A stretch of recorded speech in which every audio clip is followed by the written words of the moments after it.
This is just basically an expensive toy. That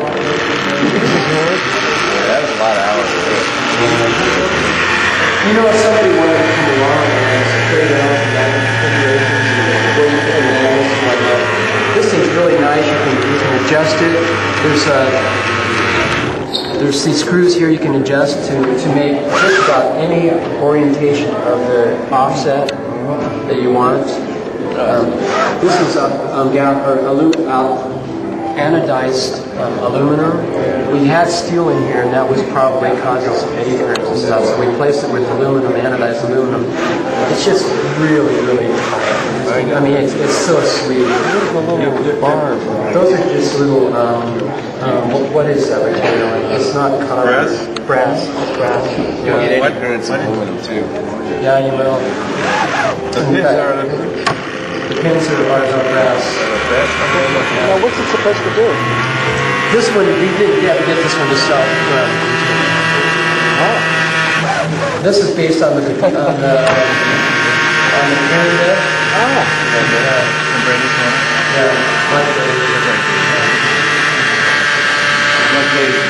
This, you guys are actually, I've had people one at a time, maybe 10 people see this thing. This is kind of the first time it's been in public. Is this your replication of it? This is our replication of the Perendev. Okay. It's totally well built. There's a little crank that goes in here, so you can bring it out gradually, just incrementally with a little hand crank going from here. And you've got this thing that's got ball bearings on it too for the crank. So you can just ever so slowly. Sometimes this thing would shoot out of here. Right now, look at how many, there's only like one magnet every, I don't know, 20 positions. When you get this thing loaded with magnets, do not get your finger right here. You could cut off a part of your finger. It'll really. And so, and what do you do? You trim it to the right operating point? That's what this crank is for, so you get this stator part at the exact point? Or is it supposed to rock back and forth? Well, what this is to do is the idea is that you come in, you're increasing your, rather than clamshelling it, you just come in to the side. So on, off.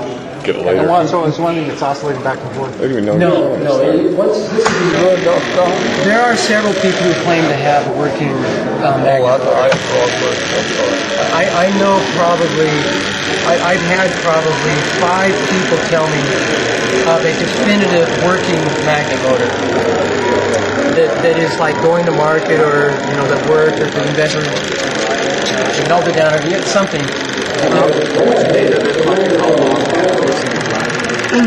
That's in some of the cases I haven't been able to ask them, like For example, one theory is that the energy they're getting out is really the sum of all the energy used to create the magnet. company, Cyclone, CYCCLONE.com, it has a magnet motor that is basically going directly. It's got footage on television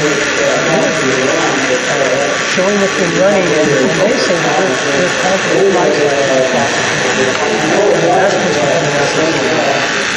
This is type CYC. Yeah, that's on our magnet motor index. It's the first one of it. Just won't keep running though, will it? I guess we got it. So this is how you slow it down. Gives it the kick to make it go forward, and the other winding, as the magnet comes in, gives it a pump to charge the battery. And the transistor just tells this guy when to fire, keep it firing. And then by adjusting the gap here, by adjusting the resistance here, you can make it go faster, slower. So which is your adjuster, this one? This is a 10K, 5K, and 25 ohms. And so this is my fine tune. Then I just hardwire some resistors in here. This is just a breadboard, so you can switch whatever you want to get whatever resistance you want. So I can go plus or minus 100 up with this guy. This will go up to like 20,000 or something like that. And so this lets me hone in on a particular. Well, Sterling, can I ask you what the principle behind the Bedini motor is? Well, the idea, the holy grail is that you want to be replicating Tesla's radiant energy effect, so that you're getting, in his case, he's using a spark discharge, and by hitting that spark gap, and you get a DC pulse going forward, you get this longitudinal radiant energy coming into the system, so that you get more energy coming out at the end of the day than what you put into it at the beginning. So it's kind of a practical implementation of kind of an open energy principle. That's what you're seeking for. I have not been able to achieve that with this design.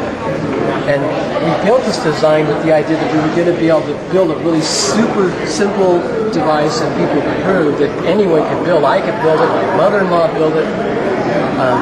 She got one running shortly after. She was the second one to get one running. But bottom of the line is this design doesn't work that way. It spins, but it's about 53% efficient. So the Bedini motor, in this case, is about 53% efficient and not over energy. This one, that's what I measured really accurately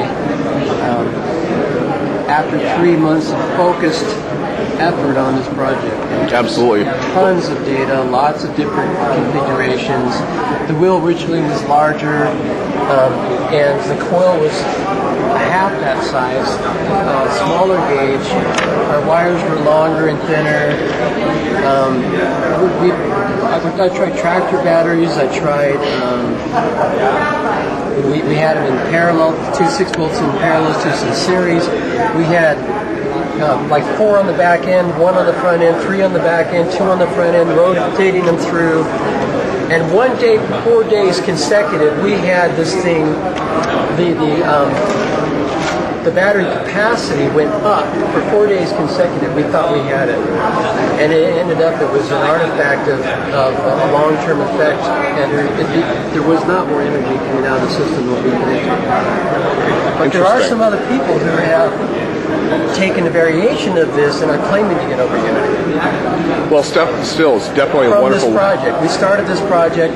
People got going on the project. They made some variations, and they supposedly have gotten some stuff to work. It's still a wonderful replication. You've done a good job on this. It looks great. Thank you. That and It's it all from the spins. junkyard. This is from the junkyard. Of course, this is Radio Shack, the hardware. But there's about $100 worth of hardware here.